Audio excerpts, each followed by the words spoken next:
The scar stretched across her abdomen like a jagged lightning bolt, a permanent reminder of the battle she'd fought and won.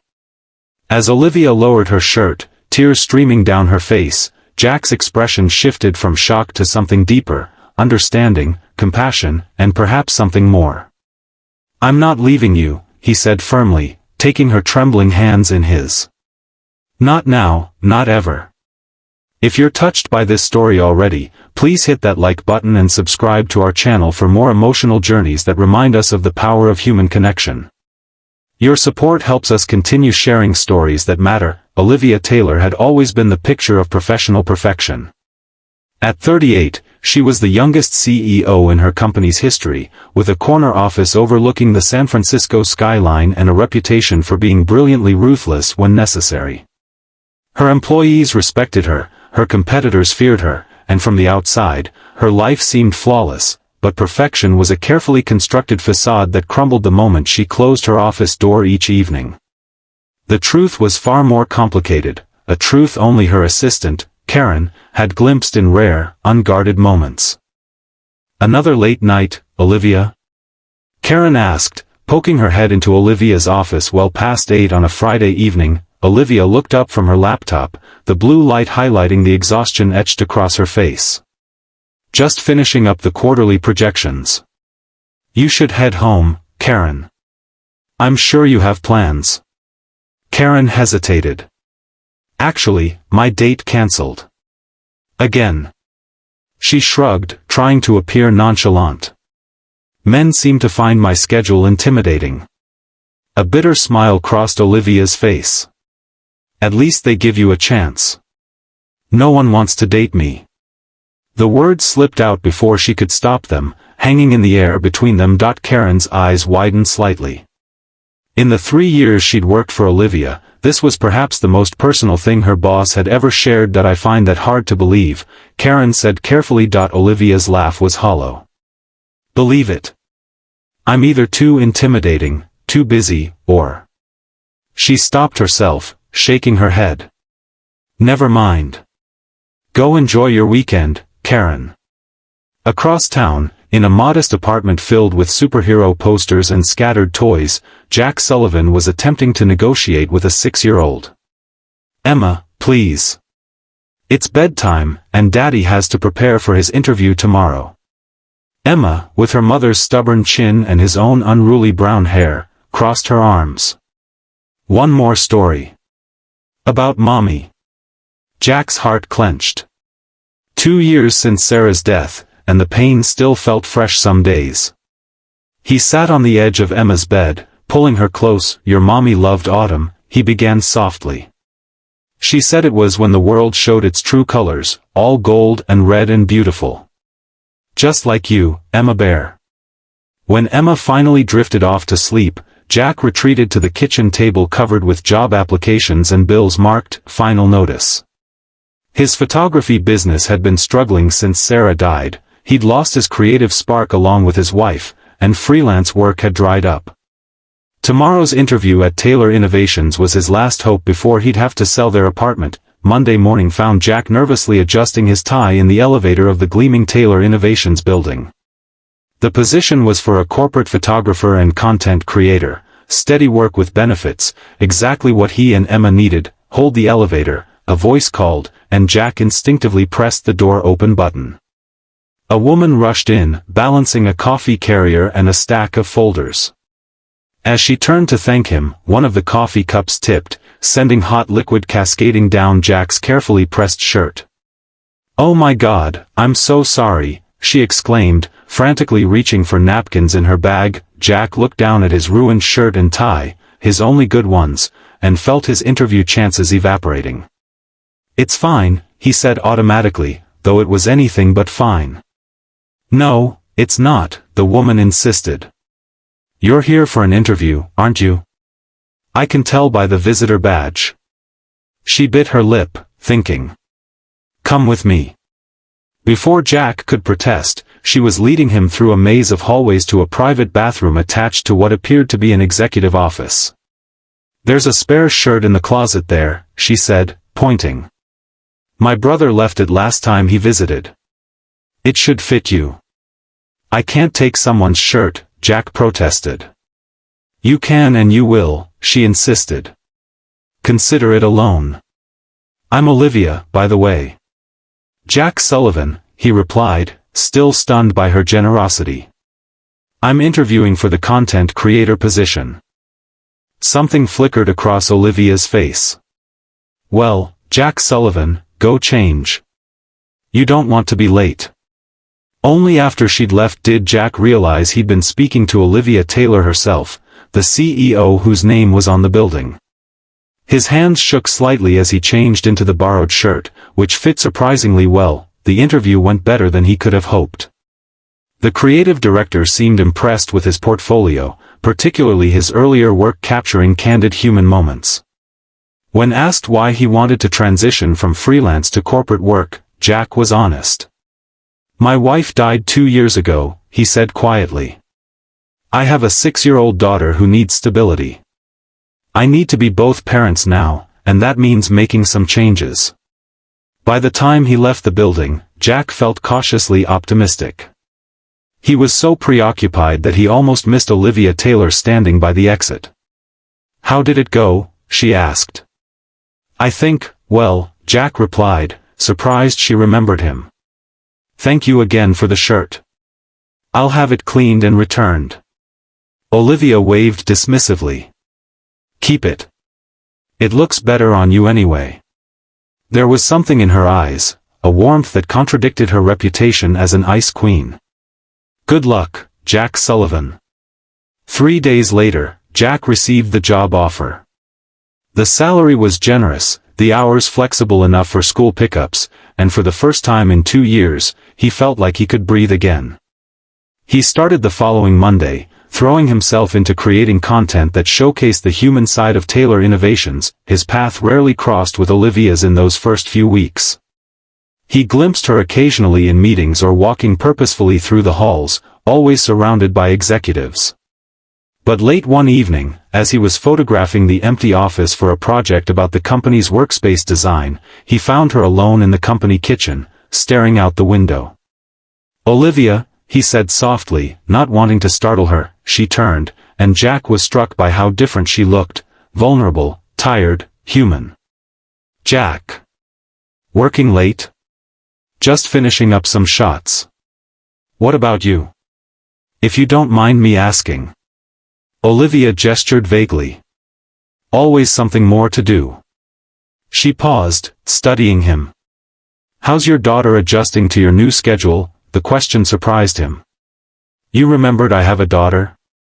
I make it my business to know my employees, she replied, but there was something almost defensive in her tone. Emma's doing well, Jack said. She likes that I'm home at the same time every day now. Routine is important for kids, especially after. He trailed off. After loss, Olivia finished for him. Their eyes met, and for a moment, Jack felt a strange connection, as if she understood exactly what he meant. The moment was broken by Olivia's phone buzzing.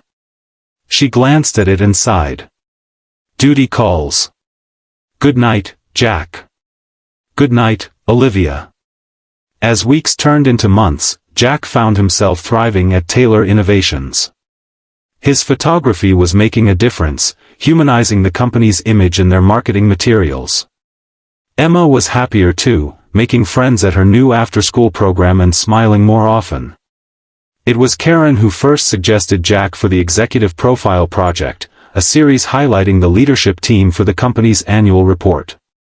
This meant working directly with Olivia, scheduling photo sessions between her packed meetings. During their first session, Jack was struck by how uncomfortable Olivia seemed in front of the camera. Try to relax, he suggested gently. These don't have to be formal portraits. Olivia's smile was tight. I'm not particularly photogenic. I disagree, Jack said before he could stop himself. You have very expressive eyes. She looked startled, then genuinely pleased. Thank you. As they worked together over the following weeks, something shifted between them. Olivia gradually relaxed in his presence, revealing glimpses of dry humor and surprising warmth. Jack found himself looking forward to their sessions, extending them with questions about her vision for the company that went beyond what he needed for the project. One evening, as they were reviewing photos in her office, Olivia asked about Emma. "She's been asking to see where I work," Jack admitted. "She has this idea that I work in a castle because the building is so tall." Olivia smiled, a real smile that transformed her face. "Bring her in sometime. I'd like to meet her." "Really? That wouldn't be imposing?" "Jack, you've seen me with my hair falling out after a 14-hour strategy session. I think we're past formalities." The following Saturday, Jack brought Emma to the empty office. She ran through the halls, wide-eyed at the floor-to-ceiling windows and the view of the city below. When the elevator dinged and Olivia stepped out, Jack was surprised. "You didn't have to come in on a weekend," he said. Olivia shrugged. "I was catching up on some work anyway." She knelt down to Emma's level. "You must be Emma. Your dad talks about you all the time." Emma studied Olivia with solemn eyes. "Are you the queen of the castle?" Olivia laughed, a genuine, unguarded sound that Jack had never heard before. "Something like that. Would you like a tour of my throne room?"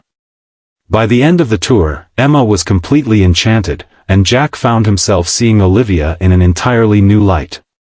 She was patient with Emma's endless questions, never once checking her phone or seeming hurried. As they were leaving, Emma tugged on Olivia's hand. "You should come have dinner with us sometime. Daddy makes really good spaghetti."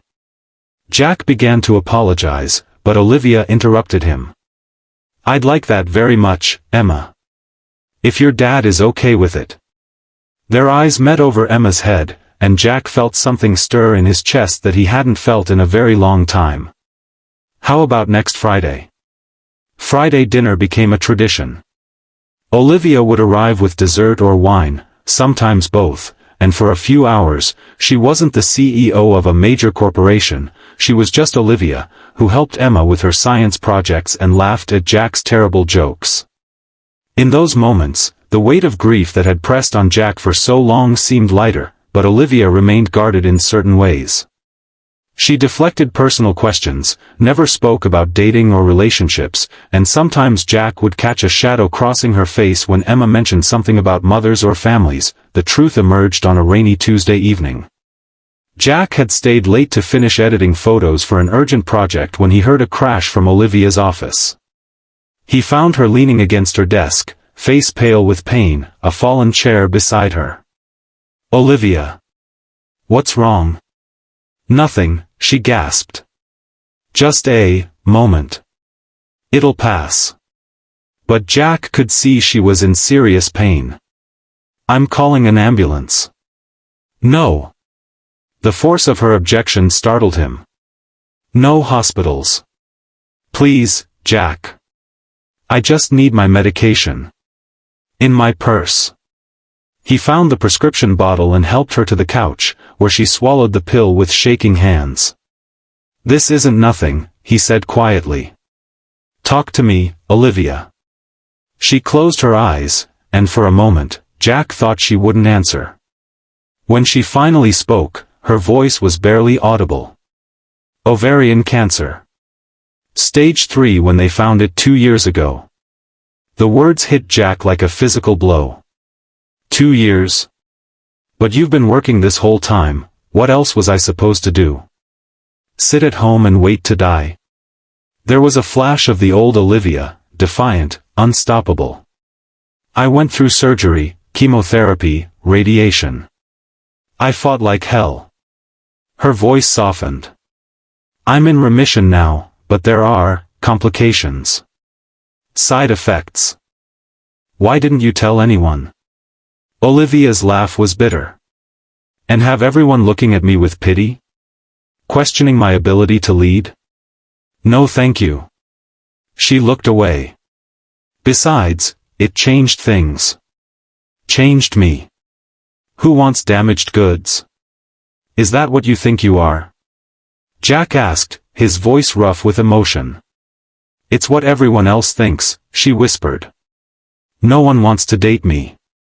The last man I told about my condition ghosted me the next day. Can't blame him, really. I can't have children. I have scars that will never fade. I get sick without warning. Not exactly a catch. Jack thought of Sarah, of how quickly life could change, of how precious every moment was. Show me, he said quietly. Olivia stared at him. What? Show me these scars you think make you unlovable. For a long moment, she didn't move. Then, slowly, she lifted the edge of her silk blouse, revealing a long, jagged scar across her abdomen. No one wants to date me, she whispered, tears filling her eyes. Jack knelt before her, taking her hands in his. I'm not leaving you, he said firmly. Not now, not ever. The tears spilled over then, running down Olivia's cheeks. You don't know what you're saying. I know exactly what I'm saying, Jack replied. I've watched you with my daughter. I've seen how you fight for your employees. I've witnessed your strength and your vulnerability. And I'm falling in love with all of it, all of you. Olivia's breath caught. Jack. I know what it's like to have life change in an instant, he continued. I know what it's like to think the future you planned is gone forever. But I also know that sometimes, life gives you a second chance at happiness. If you're willing to be brave enough to take it. Slowly, hesitantly, Olivia leaned forward until her forehead rested against his. I'm scared, she admitted. So am I, Jack confessed. But I'm more scared of not trying. Their first kiss was gentle, tentative, a question and an answer all at once. When they finally pulled apart, Olivia was smiling through her tears. What do we do now? She asked. Now, Jack said, I take you home to finish that dinner Emma and I were making when I got called back for this project. And then we take it one day at a time. Integrating their lives wasn't easy. Olivia had to learn to share her health struggles, to accept help when she needed it. Jack had to navigate the complexities of introducing a new person into Emma's life. There were difficult conversations, adjustments, moments of doubt. But there were beautiful moments too. The first time Emma fell asleep with her head in Olivia's lap while they watched a movie. The morning Olivia showed Jack how to make her grandmother's cookies, flour covering both their clothes. The evening Jack finally put away Sarah's photo from his bedside table, not forgetting her, but making space for a new chapter. 6 months after that rainy night in her office, Olivia faced another health scare, a possible recurrence that turned out to be a false alarm. As they left the doctor's office, relief making them both giddy, Jack pulled her into an empty hospital garden. I had a whole plan, he said, reaching into his pocket.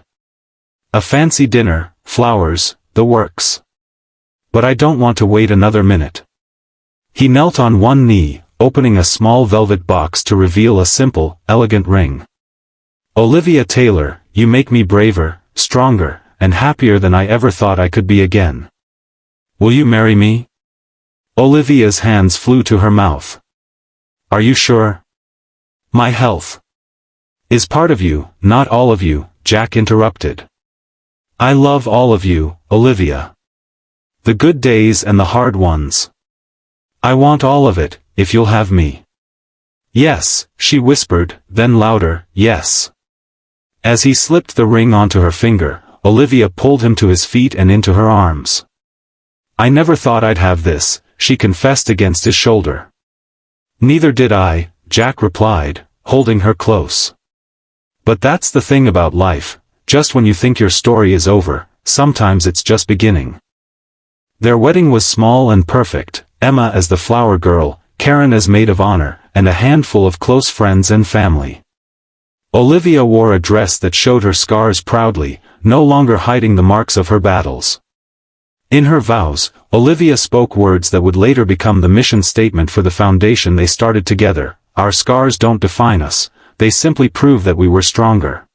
As Jack slipped the ring onto Olivia's finger, she pulled him close. I never thought I'd have this again, she whispered. Neither did I, Jack replied. But that's the thing about life, just when you think your story is over, it's just beginning. Their wedding was intimate and perfect, Emma as flower girl, beaming with joy. Olivia wore a dress that proudly displayed her scars, no longer hiding her battles. In her vows, Olivia spoke words that would later inspire thousands. Our scars don't define us, they prove we were stronger than whatever tried to hurt us. 1 year later, they welcomed a baby boy through adoption, a child who completed their family in ways they hadn't known they needed. Life wasn't perfect. Olivia still had health scares. Jack still missed Sarah sometimes. But together, they built something beautiful from their broken pieces.